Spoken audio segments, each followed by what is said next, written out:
Hello mga ka-mushroom, ngayong araw pala ay susubukan natin magtanim ng kabuting saging gamit ang dahon ng saging. Kailangan yung nakasabit pa lamang ito sa puno niya. Ibababad ko ito ng 6 na oras. Kailangan yung nakalubog silang lahat sa tubig. Pagkalipas ng 6 na oras, ito na siya. Pwede na natin siyang kunin. Nilagyan ko rin pala siya ng mga pampabigat para mas lalong lumubog ang mga dahon sa tubig. Pagkatapos natin siyang kunin, papatiktikan natin ng kalahating oras. Pagkatapos, pwede na natin siyang isaayos o ikamada sa ating ginawang bed. Ito pala yung mga binhi na aking nabili.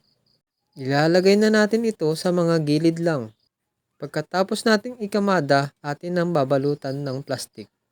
Kailangan yung walang singaw upang nang sa ganun ay uminit sa loob ang ating bed. Siguraduhin walang singaw ang ating mushroom bed. Kailangan nakapwesto ito sa di gaanong nasisikatan ng araw. Hahantayin natin ito ng 5 araw.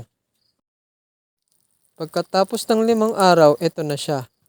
Makikita natin dito yung gapang ng amag.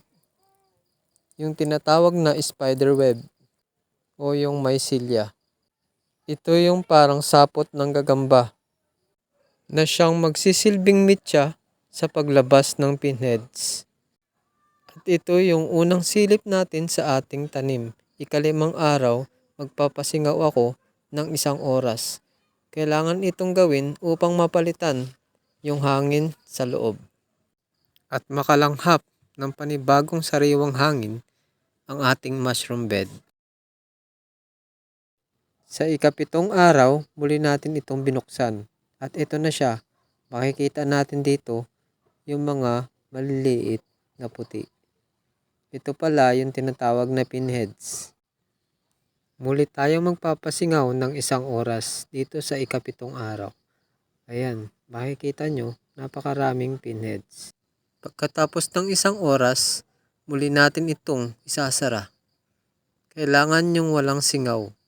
Sa ika-9 na araw, muli na naman natin itong sisilipin.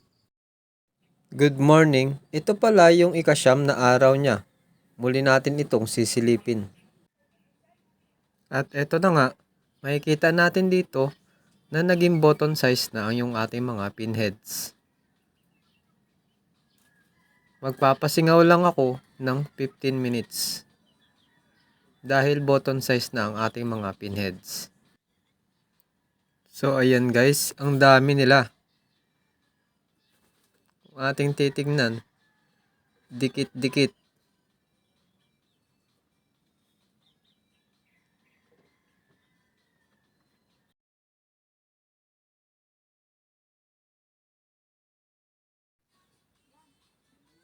At atin naman silipin sa ilalim. Ayan, makikita natin marami na ring pinheads. Button size na rin siya.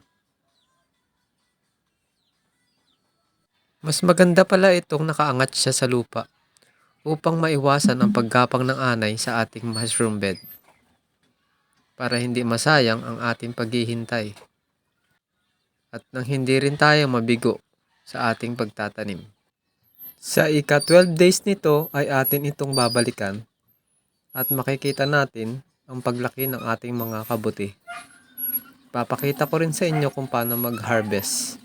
Sa part 2 na natin ipakita. Hanggang dito na lamang at mag-subscribe kayo sa akin channel.